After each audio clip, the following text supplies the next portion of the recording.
Oh yeah, sorry, I'll be turning the mics on in just a second.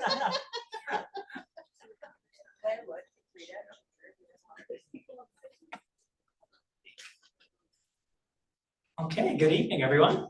My name is Daniel, and I'm an event facilitator here at McNally Robinson Booksellers.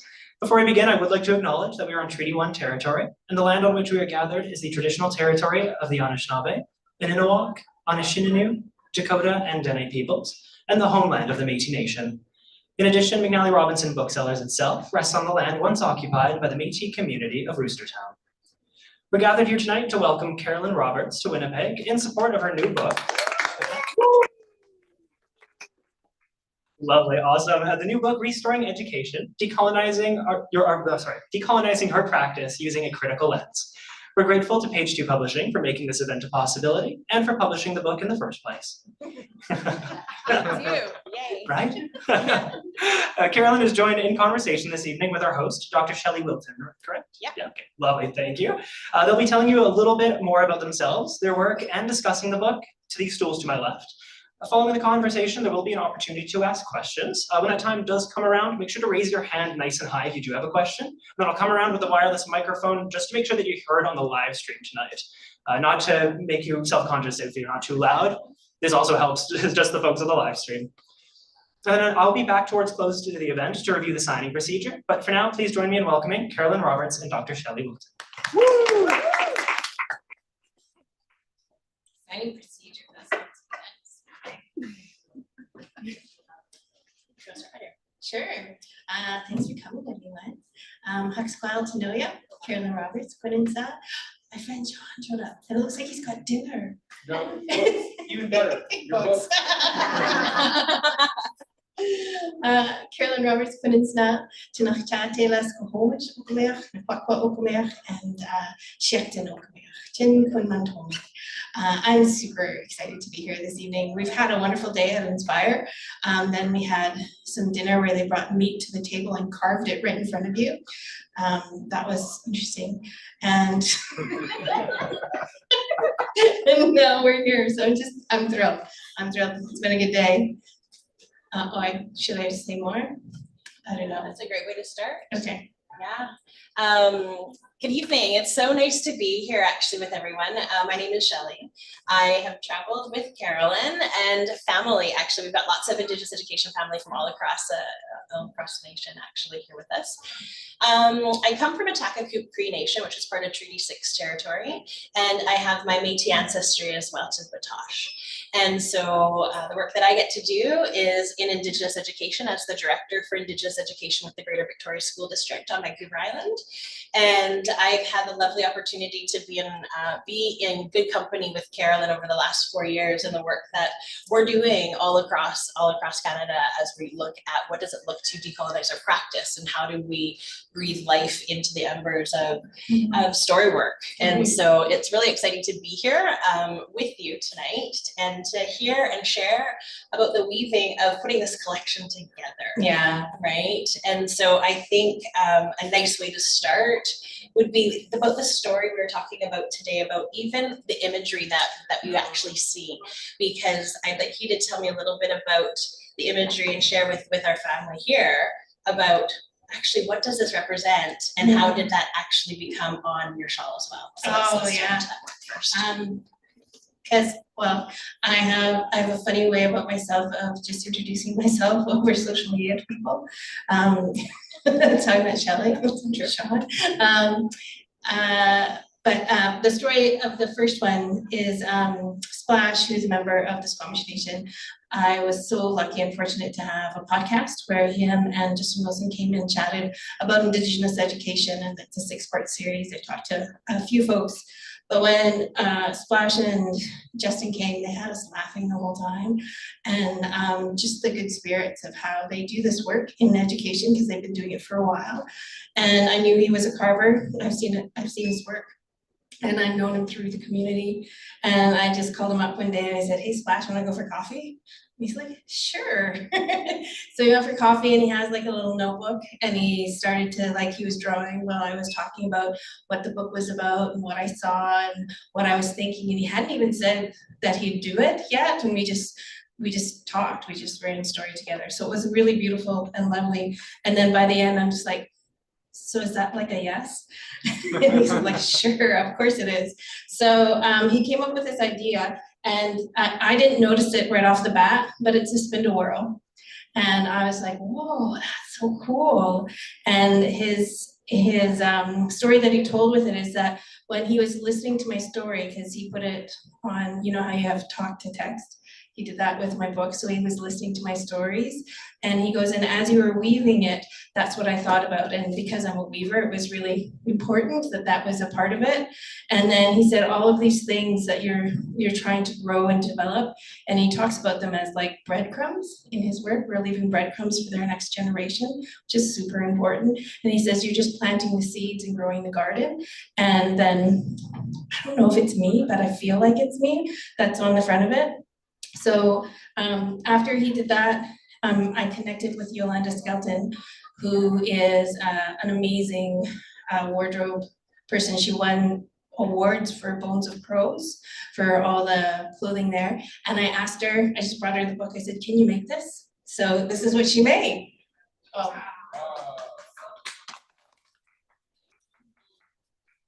So yeah, he talked about the stories and how they were intertwined and woven together about how we do this work differently. And yeah, and he's such a huge fan of mine, but I'm such a huge fan of his, so it's kind of awkward sometimes when we hang out, but it's wonderful. Thank you for starting us off that way, actually, because I think positioning into the story and that connection to even just holding in the book, right, is important. Mm-hmm.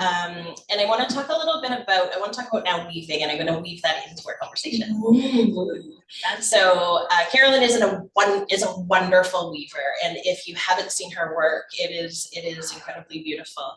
And so through the creation of her book, you know, watching her weave actually as well has been really beautiful, because I'm sure there was lots of processing that was taking place and thinking about how to tell the story in such a way that is going to be intended for educators to pick up, to be able to be a tool for them.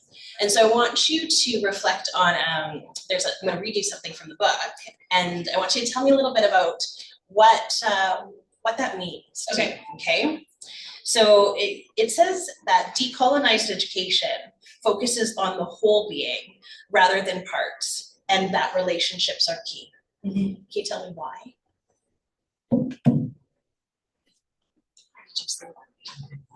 Why did I say that? No, why are relationships key out there? Okay. I think that they're foundational in absolutely everything that we do. We can't move anywhere in education. We can't support and help students if we're not in relationship with them. And I feel like if we understood the humanity of each other, I think that would take us really far in education. And I really wanted to frame it in a way that when I sit with my students, and I'm sitting as an auntie with my students because I love them to pieces and I'm going to push them, but they know that I love them and want the best for them. And I feel like if we take a look at the educational practices that we do as Indigenous people, that's really the core value of who we are. We always send you to the people who are going to support you the best in whatever it is that you choose to do in the work that you do. So I would want that same kind of care for my own kids, but also for what I give to them. And the second part of it? Yeah, so the second part of that is we'll now talk about how relationships are critical when we're doing decolonized work. Okay. So if we want to actually be critical of the work that we do, we have to look at it in a way of how are we connecting the students to who they are as people, who they are in relationship to the land, to the community, to their own families, and all of those pieces that I think that are really important. So we won't be able to move away from that single-sided Western colonial narrative of education if that's the only thing that we're looking at. So in order to decolonize, and I know that we're never going to get to a decolonized space. I understand that. But if we are going to try to push against the system, part of it needs to be of being in relationship with each other, seeing the whole beings of every single student that we have, and then moving into that space of looking at multiple perspectives, just like what Megan was saying on the first day, right? A lot of, like, we are an and society, so that multiple perspectives of being able to see everybody is so important in who we are. Mm-hmm. I'm gonna pull into what you're talking about in the sense of, we've had lots of discussions, you and I, over the last 4 years around systems and systems maintaining colonial structures.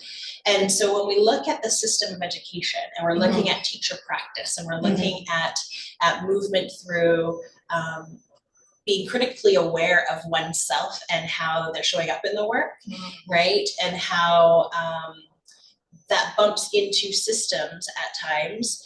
How might this literature help them reflect on their self? Yeah, that's a good question. I think that a lot of the feedback that I've been getting from people who have read the book is that they finally feel like they are seen within the book. They like the stories they connect to and they relate to, which is really important.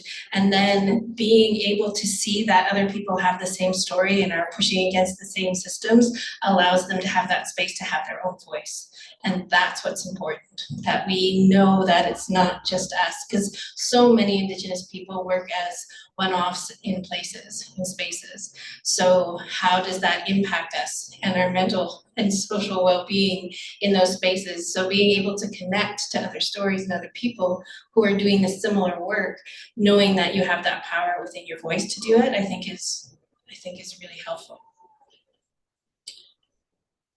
I think you're so encouraging in the book when you're writing about it, to give the space for people to actually hold space for themselves and others, and how people are engaging with the book for themselves or within book clubs or within discussions for professional learning within their school communities or organizations. And so what strategies were you thinking about as you were starting to hold maybe the thread of how microaggressions show up in education and the risks that occur for communities and Indigenous students and Indigenous staff in that? Right? And so many conversations that we've had in so many of the districts, right? That we talk about what we come up against, like on a daily basis. And then how do we address that? And weren't we just talking about this last week? That how do we address it in the way that people will hear and understand what it was? And that's what was really important. I think it's in chapter 3 that I talk about the things that happen within the schools for Indigenous students and through that lens. Because if we are never a part of that, and we never experience that, then how do we know that that's affecting us? So being able to speak to it and put in supports to say, this is what it is, and name it and address it. If we don't talk about it, we're never gonna be able to shift it, right? So the talking piece is really important, and naming it, just like naming colonialism when we see it, and naming it so that we can have that conversation so that people can start to understand it. I think that you're bringing me back to a conversation about 2 years ago, as we were moving through looking at the 4 R's, right? And tying relationships into that. Yeah.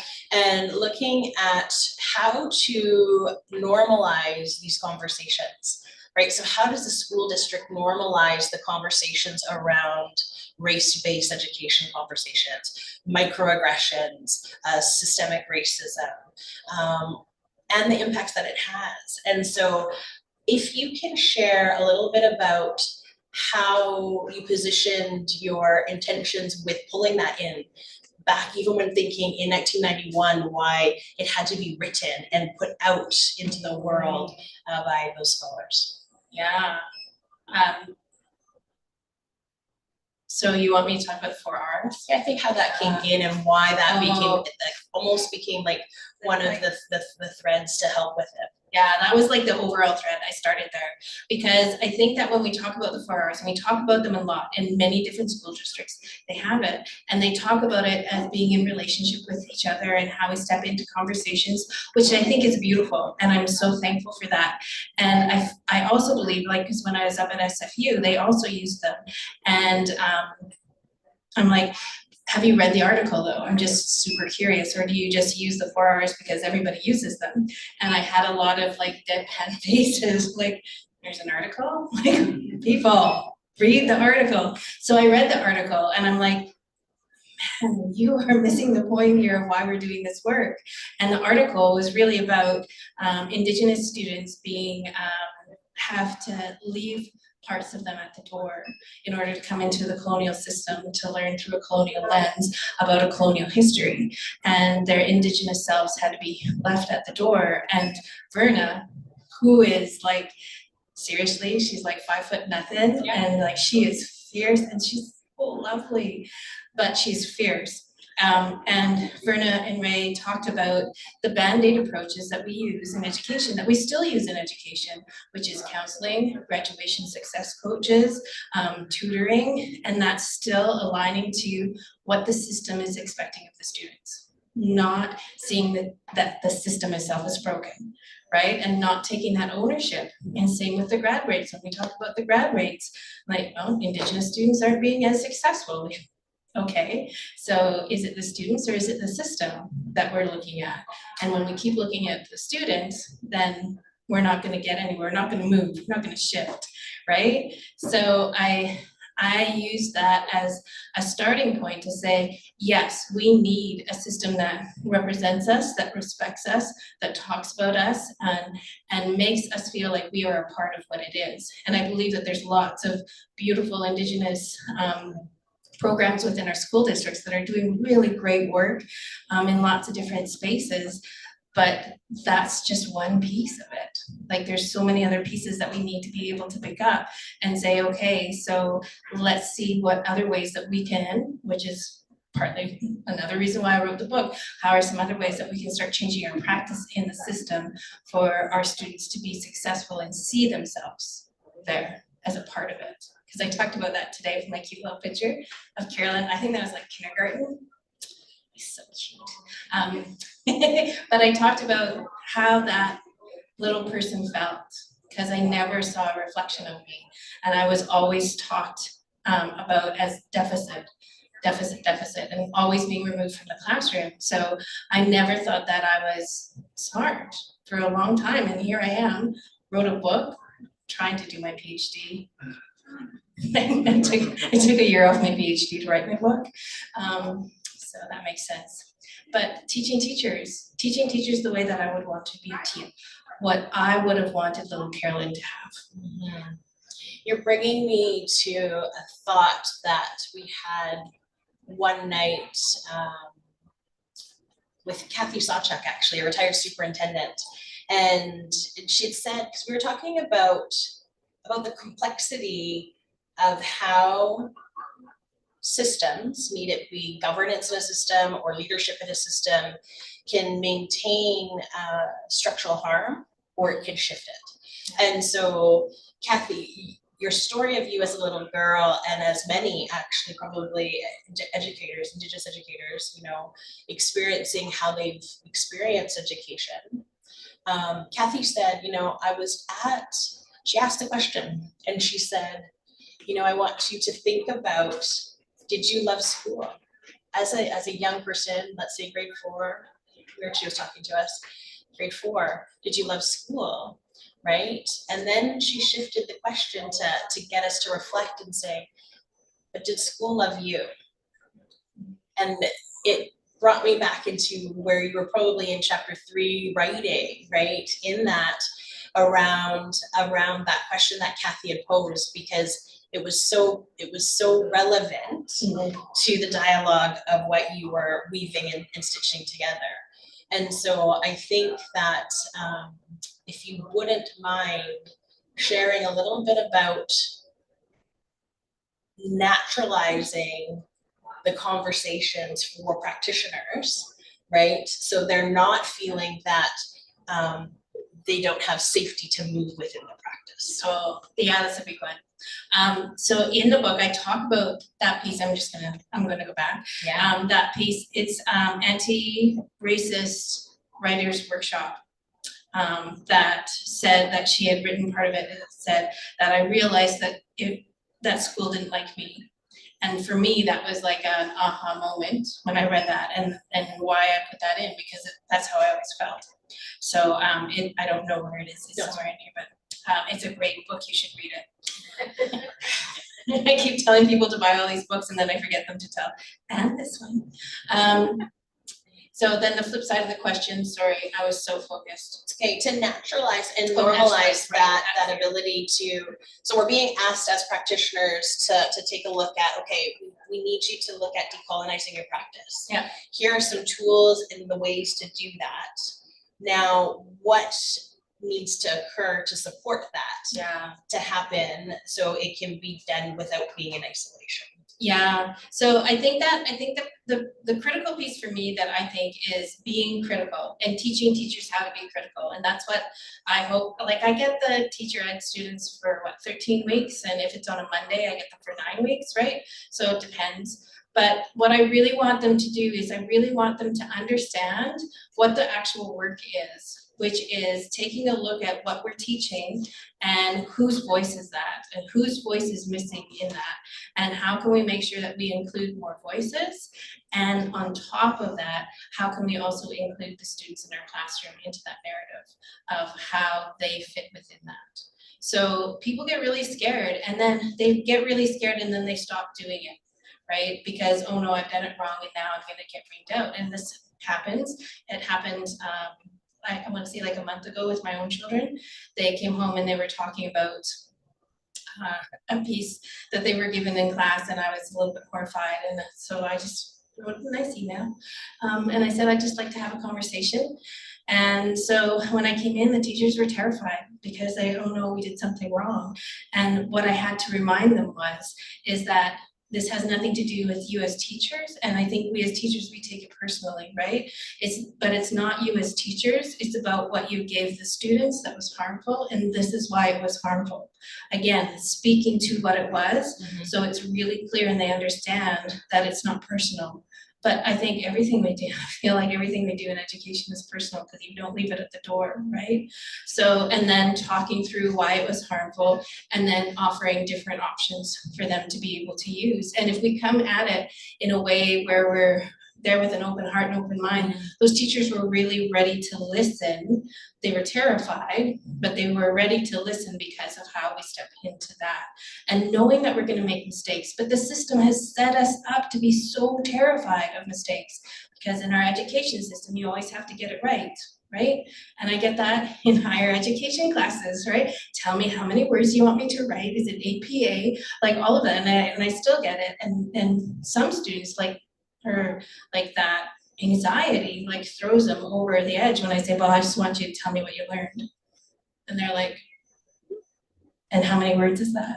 I'm like, I don't know, you tell me, right? You show me, and giving them different options to do that. I think that there's many ways that we can step into the system that we already have to start to change things up. And I know it's not going to happen overnight. It took us a long time to get here, but if we start to shift the conversations of how we teach, which is some options that I gave. I didn't give new options. Like this isn't like new things, but I speak to how they are decolonized and how it supports the students in the classroom. Yeah, and I think that you've done a wonderful job of being able to pull it in a contemporary time at this moment of what we're experiencing, right? And what we're being asked of as educators in the work.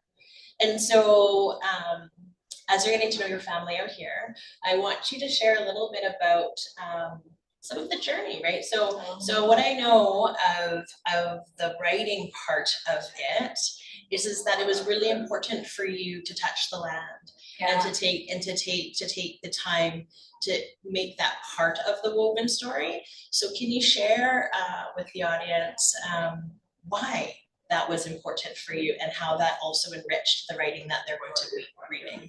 Right. So my teenagers were like 17 and 15, and I have twins and a 17-year-old. I took them on a 3-week holiday in an RV with very little data and Wi-Fi, right? I know you're jealous. But I, as a mom, loved the time together. They maybe, but it was our last time my daughter had graduated and she was going to go on to university. And I said, this is our last family trip together. So that's how I roped them in, and they will never go again. But what was really important for me was to do part of the work of what I'm asking my students to do. Because I think as educators, I feel like that's sometimes how we understand what we're looking for in the students is if we do the work ourselves. So in this trip that we went to the Yukon, and then we drove back. So we went up one side of British Columbia and then back down the other side. And if you ever get a chance to do that, it's the most like life-changing experience to see the landscape. It's just beautiful. So we stopped in many different places. Our very first stop was Hell's Gate, and the story that was being told there wasn't the story of the people there, but it was the story of the guy who found Hell's Gate, because, you know, no one was there before him. He was the first one that he got the river named after him. So he was like, so telling that story and having that conversation with my kids, like, what is the story that they're telling us as we go down? And then there's this big picture of him on the canoe and telling the story of this. And I like, let's be really critical. And then there's totem poles. And I said, do you see trees around? Do you think that these trees would be big enough to create the totem poles? And do the totem poles look like poles that we've seen before in different places? Because we've been to many different places. And they're like, so let's have a conversation, let's be critical. And my kids are getting really good at being critical, which is great.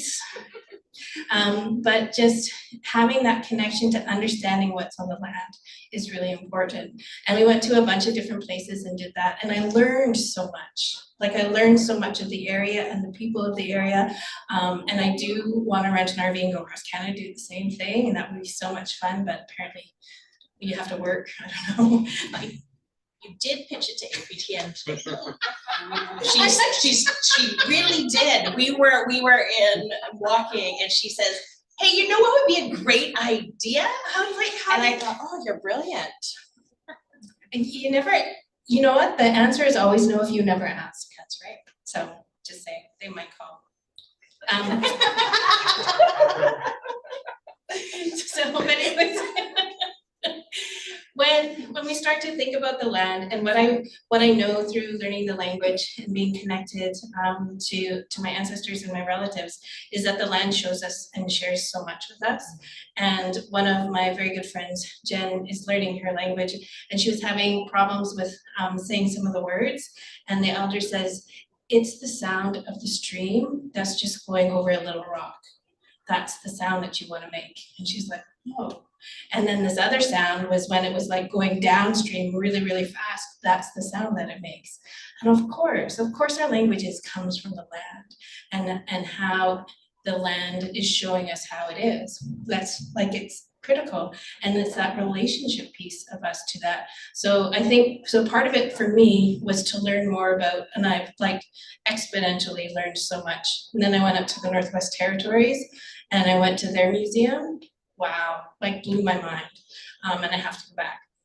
But just to learn about all the different impacts that colonialism has had on all of these different locations, and then the connection of how brilliant our ancestors were to be able to live here for so long, like 20,000 years, right? They did some pretty cool stuff with lots of things, and I think that connection and us being able to be reconnected to the land is really important, because so many students come into my, it's an Indigenous education course, going, "We went to the park today and this is what it must have looked like when the settlers first came." And I'm like, no. I said, this is a man-made park for us, not by the place. Because prior to that, cedar trees, like massive 30 people hand in hand, massive 30 people, cedars and fir trees. The whole landscape was completely different and was wiped out within like 30 years. So like, it drastically changed our ecosystem. Our marine life, there's a mammal book about sea mammals that just like, all he talks about is the impacts of colonization. And I'm just like, I didn't even think about that prior to that conversation because I focused so much on the land, but there's so much to learn, so much. So I'm going to pull on one of those threads, Okay. and I'm going to tie it into something that you say in the book, in the sense that you're asking teachers or practitioners to examine their environments, right? And how microaggressions show up, or what that might look like, right? Including aspects of places of names, right? Places of names and why that might have been named that way, in the sense of, why is that being named after a white settler, right, in this territory? Or in the sense of trying to get the curiosity of practitioners to situate themselves within that relationship, and then how they're sharing that knowledge with their students to be curious. Right. So tell or share, actually share please, is, instead of tell, but how you blew into that ember into here. Well, I just think it's really important because, again, it's the things that we don't think of, right? But when we're asking our students, especially our Indigenous students, to walk into a school called John A. Macdonald, why would that be harmful? Let's talk about why it'll be harmful, right? And that constant reminder. So those are environmental microaggressions when we have that, and then statues of them. And another conversation that, so one of my Indigenous students is taking a history course and my course, and they were talking about when we got the right to not lose our status, C31? Yeah. See, so they were talking about that in history class. I'm like, that's amazing. And they go, yeah, and they showed us the statue of the 5 women. I'm like, that's awesome. Who were they?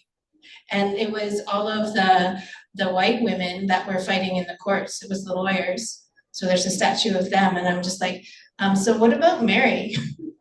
And they're like, what do you mean? Like, Mary Tuax Early fought 20 years for that. I said, that was her story. And they're like, they forgot that part of the story.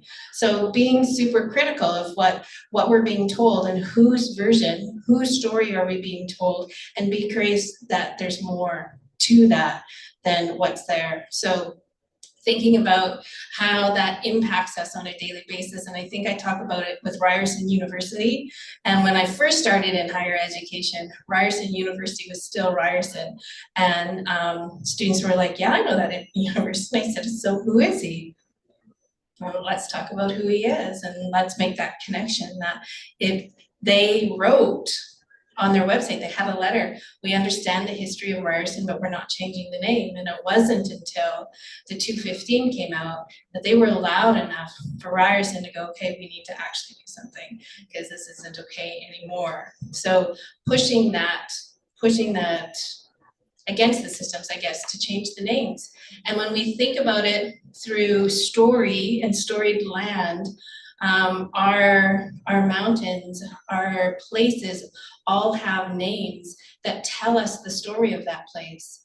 And I got a super funny story for that one. Chichioi is the story of the twin sisters in Vancouver. They're on the mountains, and they're absolutely gorgeous when they're covered in snow and you can see them driving in. I love them.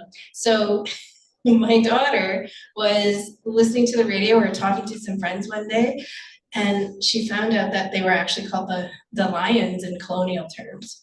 And she goes, and that's where the BC lions come from. I'm like, what? I was blown away. And she goes, but I had no idea what they were talking about because they've always been the sisters. I'm like, oh, yeah, one for mom. But that story of the twin sisters is the story of how they kept the peace in the valley with these 2 sisters, and they turned to stone to watch over, to keep the peace over the valley, which was really critically important to who we are as people, our story of who we are. All of our place names have that. It's everything in relationship to. The land tells us our story, reminds us of our stories, and the language is connected, and so are we, the land, to the waterways, to the more than human, all of it. You can't, like, there's no separation. So having the lions as the name, and I don't know why it's the lions, maybe one day I'll figure it out, but I'm okay not. But having that change from that changes the story. And that's why we have to remember to keep our stories alive and bring them into our education. I think that was a really beautiful way to capture the essence of how that found your writing into the book. And you're helping me re-remember another discussion we had around preparing for, in BC, last year was the very first year in our education system that any student on the grad program was required to take an Indigenous course in their studies. And that came with a whole bunch of worrisome for Indigenous educators and families based on now that is being handed over to all practitioners who may want to just pick up that course and teach it. And so how, in our worry, was how can that be done with care, right? So there isn't harm or perpetuated harm happening to our children in schools through that practice of a decision of government. And we understood the decision of government, but what was the care that needed to accompany that? And your story reminded me of, we invited Carolyn to share with our teachers in relation to preparing their heart for the hard work ahead. Because we discussed the fact that if we were all to leave out here and go and board a plane right there and land in New Zealand tomorrow morning, right? And we were all expected to be in classrooms to teach. One would think that we would be seeing Maori culture and Maori education and the language of the land and those practices. And if we were to come back, why is it that we're not still seeing it as a normalized practice in Canadian education, considering that Canada is an Indigenous country? And so how to bridge that in and prepare for the hard work. And so I think that you address it in here, and you start to talk about the aspect of why we need to be consciously aware of hierarchical practice versus communal practice. So can you share a little bit about that? Yeah, well, because we've been, as Marie Baptiste says, we've been marinated in Eurocentrism. So this is how we're taught that the systems work, and this is how they operate, and we're not taught to question it, right? And that, I feel like that's part of what the problem is that we're not taught to question. And we need to be able to question and be able to push back against it. And thinking about the community part of it was really about leadership and leadership styles of people. So in my new role, I was supposed to be a coordinator of a group of students, and it didn't really work out with the timetable. So what we had to do as a group is decide together how we were going to move forward in the work to make sure that everybody had a piece of it, and that when we decided about what was happening with the group, we would do that as a group, because we can obviously help and support better if there's more of us doing this work. So when we think about it, hierarchies or the way that we lead within Indigenous communities, it's always about the group decision for the better good of the group, not just one person making that decision, and nor having all of that responsibility on one person. And I know that we also did that at SFU with how we led our Indigenous Education Committee. It was a shared responsibility, and I think that with that comes, well, sometimes it comes with more meetings, but it comes with good conversations, it comes with better supports, and it comes with a bigger understanding of what the work is together, so that we're working together. And that doesn't necessarily play out when we're talking about the hierarchy of the system and how it's set up. Mm-hmm. And I think if you can, we're going to weave this part into why you're holding the curiosity for people to see themselves moving from ally to accomplice, right? Mm-hmm. And why that's actually critical to understand the difference and the responsibility that they hold. So we had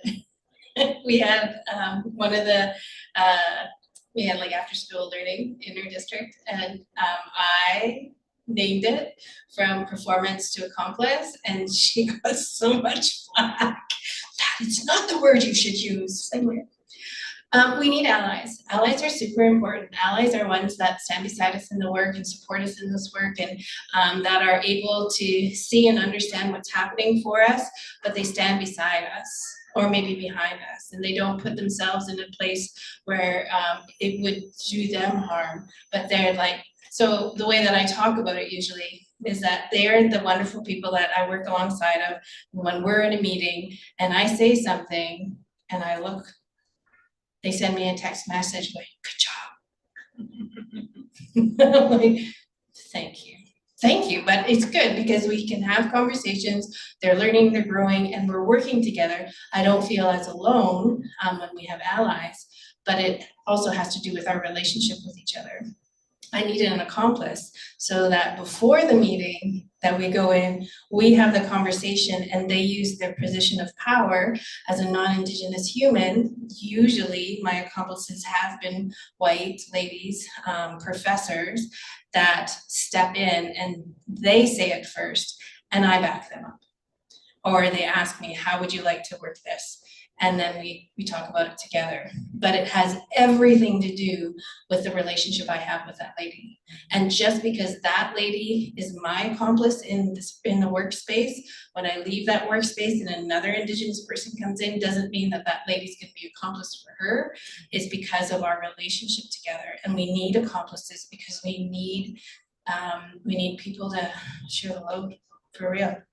If there's not gonna be more Indigenous people in spaces, we need people to share the load with us. Otherwise, we get burnt out, and then there's no more Indigenous people in the roles because they don't wanna. Mm-hmm. You brought up a really good thought, and the thought is that when we're talking to our young youth right now about their pathways in education, where they want to be, where do they see themselves?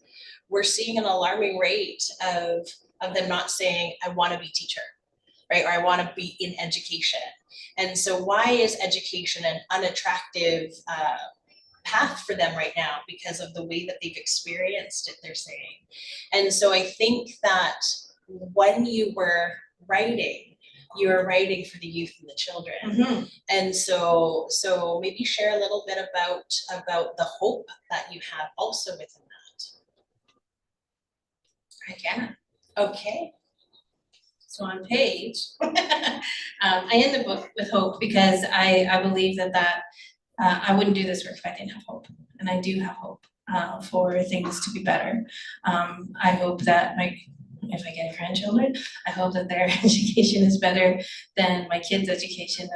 And I know that my kids struggle in education, so I don't know if it's better for them. They're still reading The Outsiders. I'm trying to let it go. It's not working. So I just like what Aaron says to me, and he always makes me cry when I talk to him. He tells me that through this book, he says, I just see how you talk about leaving the breadcrumbs for the next generation, and that's what's really important for you within this work. And it's wrapped in love and sending, like, here's how we can do it through a humanistic point of view, and how we can connect humanly to each other. So I'll just read what I wrote because sometimes I write cool stuff. I thought that you might want to hear why I do this work in restoring education. I'm a huge fan of Monique Gray Smith, and her book, I Hope, is always one that I hold dear to me. I do this work because I have hope. I believe that the change makers in these next generations will be able to move mountains and make more change than I could ever dream of. This is because of educators like you that step into this work wholeheartedly with an open heart and mind. Because of you, the next generations will be able to be the change needed in education. And because of you, I have hope.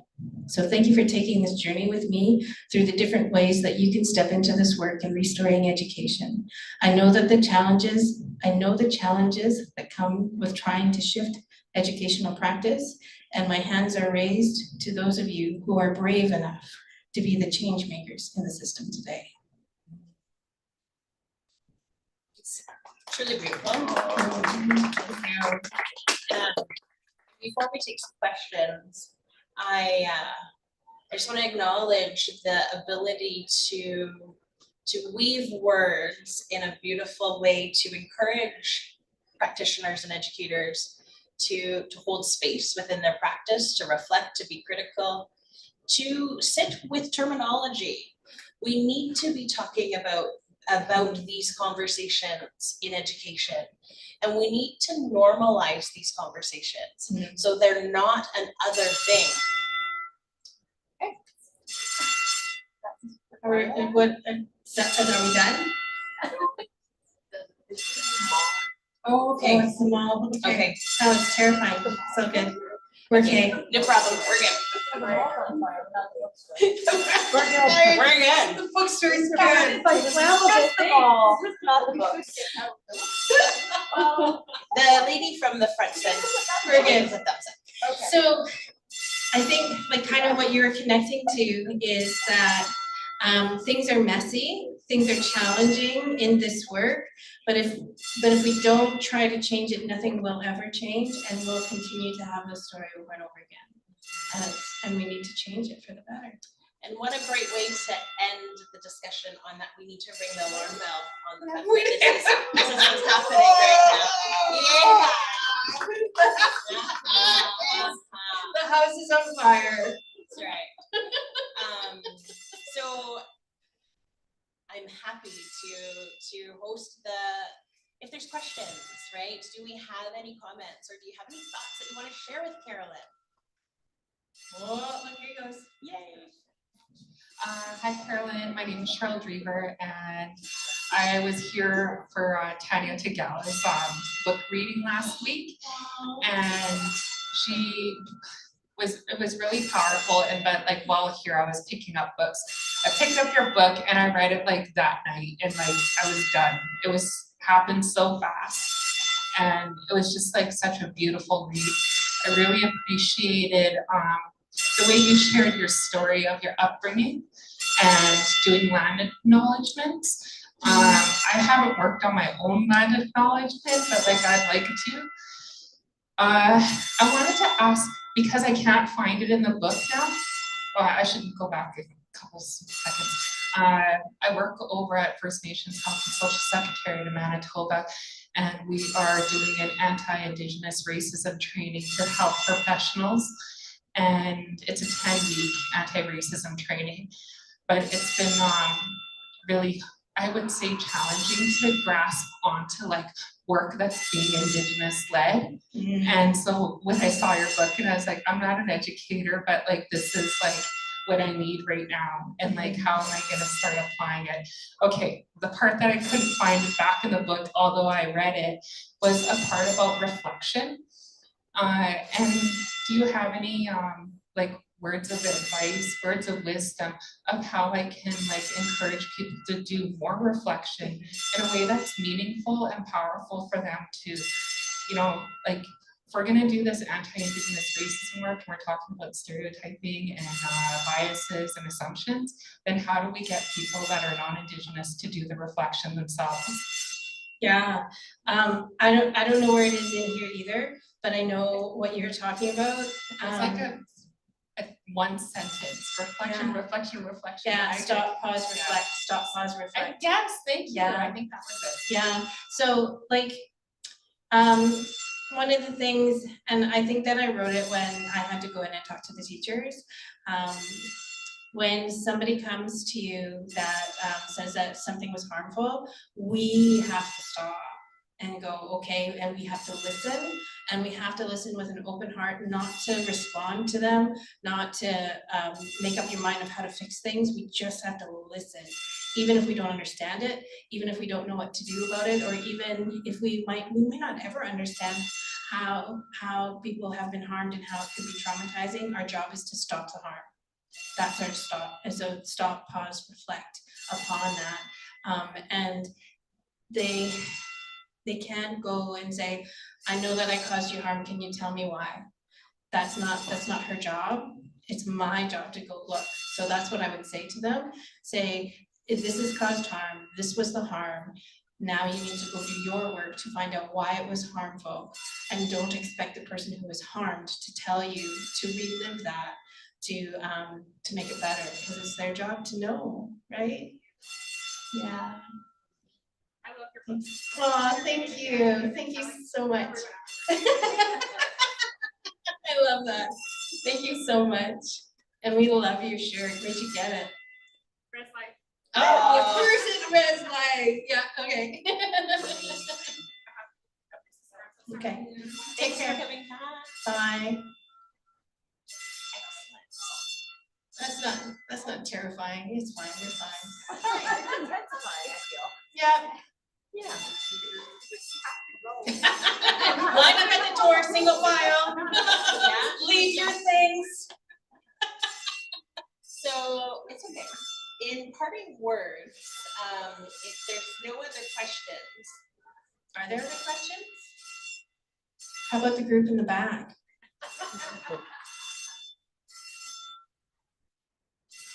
We do have to go. okay. Oh, we actually do have to go. Sorry, the house is on fire, House those is on online. fire. We do have to That go. is a fire. Oh, we can hear this whole time. We're the last to go into the pony corral, everybody. Thank you both so much. Sorry about that. What about the, oh my goodness.